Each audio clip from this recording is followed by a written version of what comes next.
umefundisha, umecheza na timu ya taifa kwa miaka mingi mpaka kufikia captain. Umefundisha, umeona wachezaji wengi. Best player wako wa muda wote wa miaka 30 toka umeanza kucheza, kwako wewe ukiulizwa leo ni mchezaji gani na kocha gani katika makocha wote waliokufundisha, ukiambiwa yule alikuwa kocha, utamtaja nani? Kwanza labda nianze, mimi nimefundishwa na makocha wengi. Wengine sasa hivi baba zangu, lakini alikuwa kina Simkoko John, marehemu Mumba, Mshindo Msola, marehemu Mzilai, Charles Boniface Mpwasa master amenifundisha, Sande Kayuni amenifundisha. Unaona, hao walimu wote walikuwa, yani kwa zama zao walikuwa na ubora wa juu. Unaona, Kayuni tuseme ndo alikuwa kama master wao.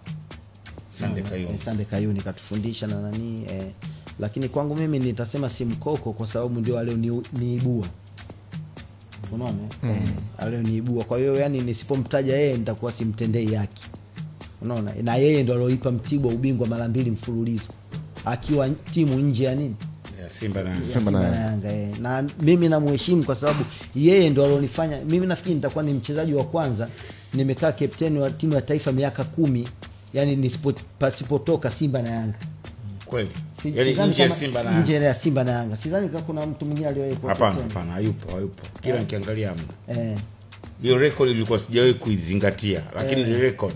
Miaka 10 captain wa national team. Nje ya Simba na Yanga. Sichezi Simba na Yanga. Unajua kipindi cha alipokuja Maximu pale wao ulikuwepo. Unajua waandishi nao waandishi, unajua mimi ni rafiki zangu sana. Unaona? Sasa pale unajua Maximo kaja, captain hajulikani. Waandishi wenyewe yani wenyewe tetesi huyo yani mimi nawekwa hautajwi. Sitajwi. Mimi si nimetoka Mtibwa huko naye anajua. Lakini pale tumeanza Maximo na captain atakuwa nani? Huyu Meki.